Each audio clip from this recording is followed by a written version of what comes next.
En la industria del entretenimiento se suelen usar dos tipos de héroes ideales. El primero es el que llamaremos el héroe débil. No tiene grandes poderes, ni fuerza extraordinaria, ni recursos ilimitados. Su cuerpo tiembla, su mente duda, pero aún así actúa. Su grandeza recae en la decisión consciente de hacer lo correcto, aunque todo juegue en su contra. Sin embargo, cada vez que cae, elige levantarse. Cada vez que fracasa, insiste en proteger a otros. Su heroísmo no está en vencer con fuerza, sino en resistir con voluntad. El segundo arquetipo es el héroe poderoso, tan fuerte que en teoría podría arrasar con todo lo que lo rodea. Su desafío no es vencer, sino contenerse. Son seres capaces de destruir ciudades enteras, pero su heroísmo radica en la elección consciente de no hacerlo. Utilizar su poder para proteger y no para dominar, porque puede llegar a ser, literalmente,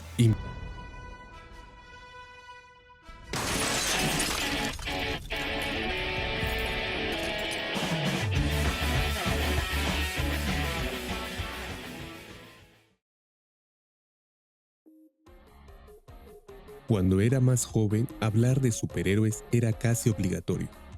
En algún punto de cualquier conversación con mis amigos siempre aparecían, y curiosamente yo casi nunca tenía nada que decir. No porque no me gustaran. Ben 10 y Hora de Aventura, de mis series favoritas, para mí giran en torno a la idea de ser un héroe. Pero cuando se trata específicamente de mundos de héroes o héroes contra villanos, simplemente no me terminan de convencer. Hay algo en ellos que nunca me parece lógico. Así que con el tiempo, intentando entender la afición de mis amigos, cuando surgía la misma situación, les terminaba preguntando, para ti, ¿qué es un héroe? Y siempre las respuestas en general se parecen mucho entre sí. Es quien actúa con valentía, incluso cuando tiene miedo. Es quien hace el bien por los demás. Es quien se sacrifica por otros. Todas las respuestas describen acciones, pero ninguna del origen. Saben qué hace un héroe, pero no saben explicar por qué eligen serlo. Tal vez la admiración de mis amigos viene de ahí. Entienden lo difícil que es ser un héroe, aunque no sepan explicarlo. Con esta duda en mi cabeza, decidí detenerme un momento y encontrar una definición un poco más formal. En la búsqueda me topé con El héroe de las mil caras de Joseph Campbell. Es un libro famoso por explicar el llamado viaje del héroe. Y aunque es un tema interesante, hoy no será el principal. Lo importante es saber que Campbell desarma el concepto de héroe para mostrarnos cómo se construyen estas figuras dentro de los mitos. El héroe es un personaje central que representa los valores ideales de una cultura y suele caracterizarse por tres cosas: enfrentar desafíos extraordinarios, atravesar un proceso de transformación y actuar guiado bajo principios éticos o un sentido del deber. Lo interesante de esta definición es entender que implica que los héroes no nacen de la nada, son productos de su tiempo. Si el bien lo define la cultura, entonces hace 500 años, en una sociedad guerrera, donde el honor se medía con sangre y conquistas, ¿cuántas personas tendrías que haber matado para ser considerado un héroe? Cada época fabrica sus héroes según sus miedos, sus valores y sus conflictos. Campbell llama a este patrón el monomito. Es un ciclo que se repite en todas las culturas con distintos rostros. Describe qué ocurre cuando un individuo se separa de la norma, enfrenta al caos y regresa transformado con algo que puede beneficiarnos a todos. Pero aquí aparece un gran problema, porque solo quien vive el monomito puede entenderlo. Los demás solemos colocar al héroe en un pedestal imposible. Esperamos que siempre tome la decisión correcta, sin errores, sin dudas. Y aclaro, los héroes pueden fallar, pero curiosamente, casi nunca los dejamos fallar en lo moral. Ahí los retratamos como impecables. Y en este punto el mito empieza a romperse, porque al volverlos perfectos, también los volvemos irreales, difíciles de creer y sobre todo imposibles de imitar.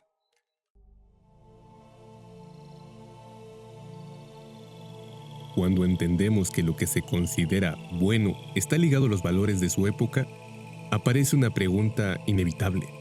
¿De dónde viene realmente el impulso por hacer el bien? Esta duda para el mundo no es nueva. Ha estado en el centro de la filosofía política durante siglos. Dos de las posturas más influyentes son casi opuestas entre sí. Thomas Hobbes, en su obra Leviatán, propone una visión antropológica basada en el materialismo y la mecánica del deseo. En términos simples, el ser humano es un sistema biológico movido por dos cosas: la búsqueda del poder y la evitación del dolor. Hobbes denomina estado de naturaleza como una situación hipotética en la que no existe una autoridad que regule la convivencia. Aquí domina la competencia por los recursos finitos, y el conflicto es casi inevitable, debido a tres causas principales: la competencia, la desconfianza y la búsqueda de gloria. Desde esta perspectiva, la bondad no es una virtud natural, es una estrategia racional, un acuerdo, un contrato social en que aceptamos vivir así no por altruismo, sino por supervivencia. Somos buenos porque nos conviene serlo.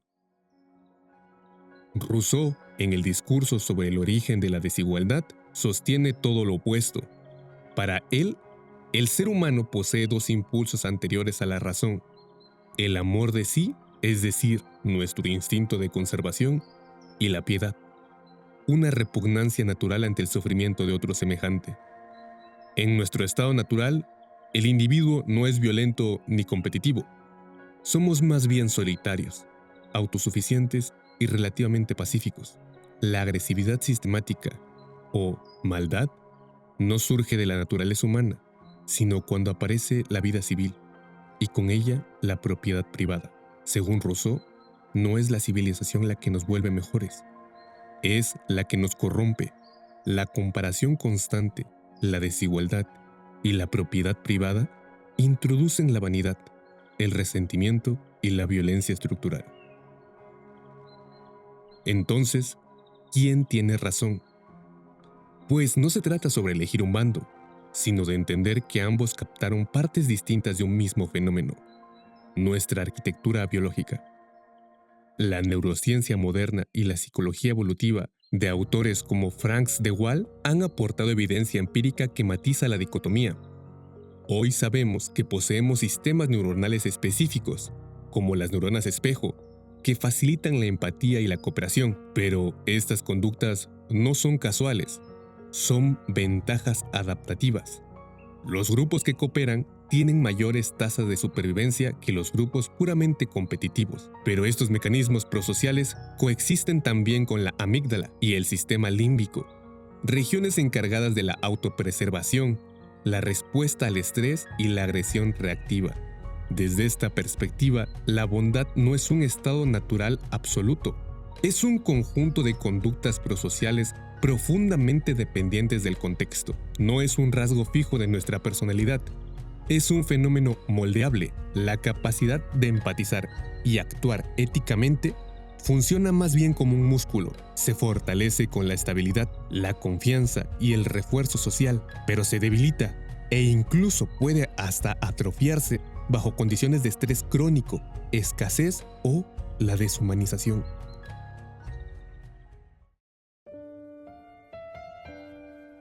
Si aceptamos que la bondad es en gran medida una elección consciente, entonces surge otra pregunta inevitable: ¿cómo explicamos la maldad? Primero, no toda forma de maldad es igual. La psicología clínica distingue entre dos: la maldad sádica, que es más bien estadística y conductualmente atípica, y la maldad sistemática. Esta última no nace de una psicopatología individual, sino de una disfunción del entorno, como decía Rousseau. En 1971, el psicólogo Philip Zimbardo realizó un estudio que alteró nuestra comprensión de la ética conductual. El experimento se llama la prisión de Stanford. Lo que demostró fue inquietante. Imagina que tú no eres un espectador, eres parte del experimento. Eres uno de los guardias. Te dieron un uniforme, un silbato y una orden simple: mantén el orden. Pero cuando llegas ahí, nadie te hace caso. Todo es risas, porque es un experimento, ¿qué más da?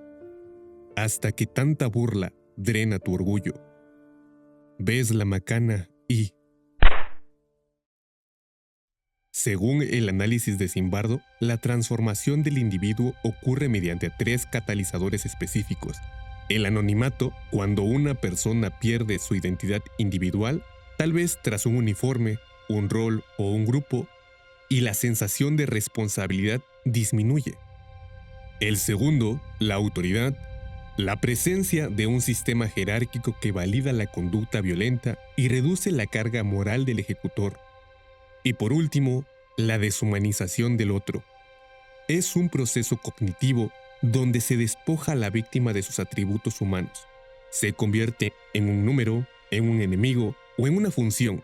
Cuando esto ocurre, la empatía se apaga y el daño se vuelve posible sin culpa. Este fenómeno fue nombrado por Zimbardo como el efecto Lucifer. Tradicionalmente explicábamos la corrupción de la moral con una metáfora simple: la manzana podrida. Y esta se refiere a que una persona con una mala actitud o un comportamiento tóxico puede corromper y afectar negativamente todo un grupo.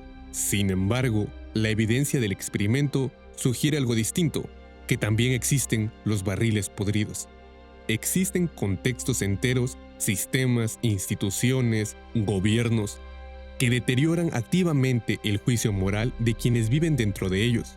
Desde una perspectiva sociológica y psicológica, el mal no solamente es una serie de decisiones individuales erróneas, es el resultado de un entorno corrosivo que suspende tu responsabilidad moral. Al igual que el óxido corroe el metal, las estructuras sociales pueden degradar la integridad de una persona hasta que con el tiempo cede. Y es precisamente por esto que los héroes son especiales. Al principio, Campbell no estaba describiendo personas reales. Estaba describiendo cómo las culturas convierten experiencias humanas caóticas en relatos ejemplares. Si el mal puede surgir de la obediencia y la conformidad, es el héroe aquel que resiste el sistema. Incluso cuando esa resistencia le cuesta su seguridad o su comodidad, el héroe no es aquel que carece de tentaciones, sino quien, enfrentado a un contexto que propicia el mal, asume el costo consciente de elegir el bien.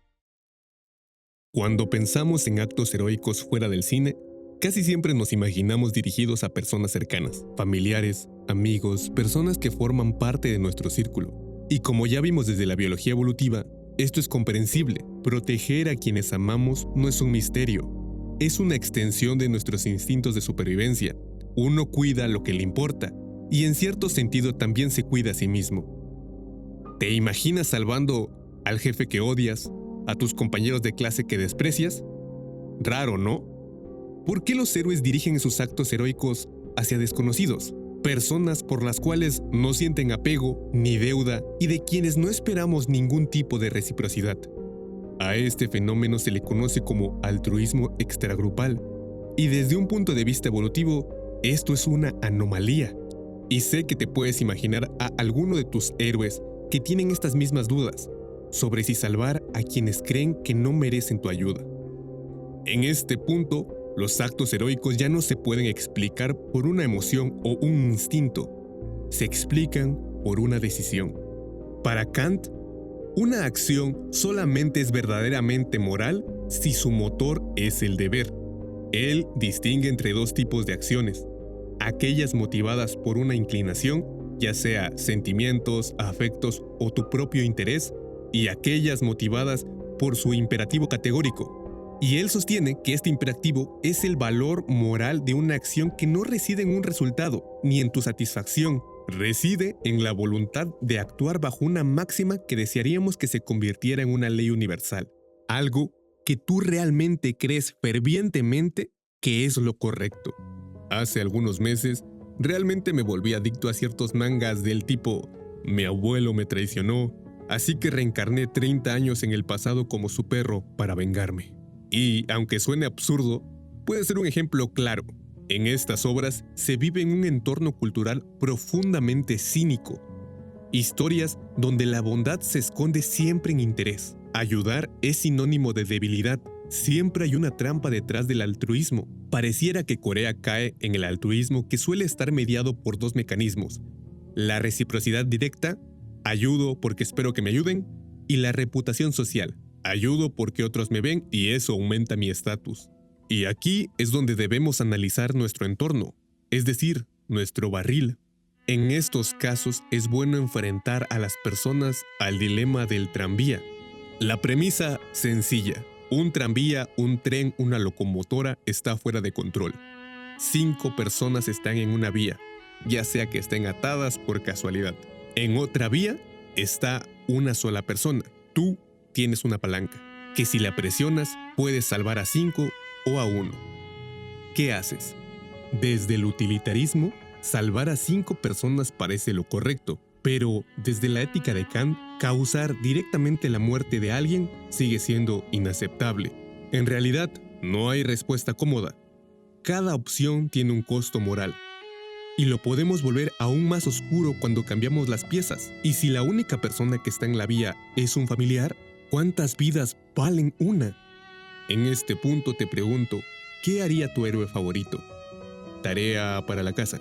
Y no se vale decir que salvamos a todos. Un ejemplo claro es Chase, de la serie del Dr. House.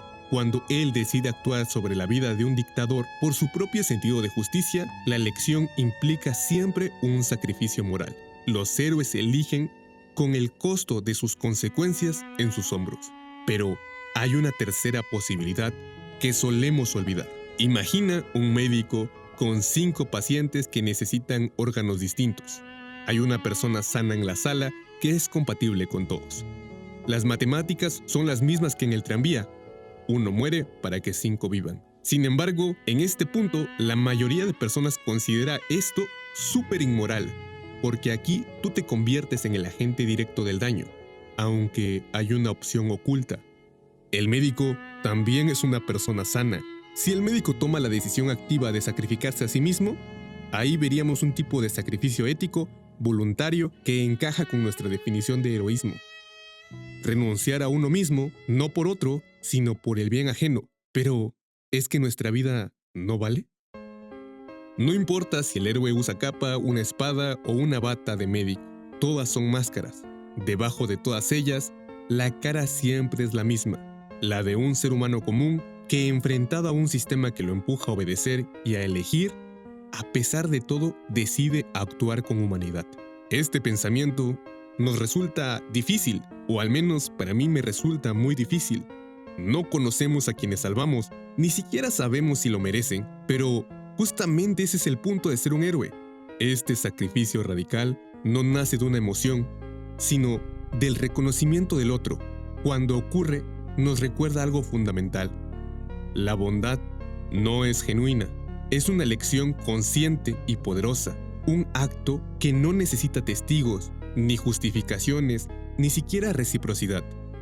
No se salva porque se ama, ni porque se pertenece, se salva a una persona porque se reconoce el valor absoluto del otro.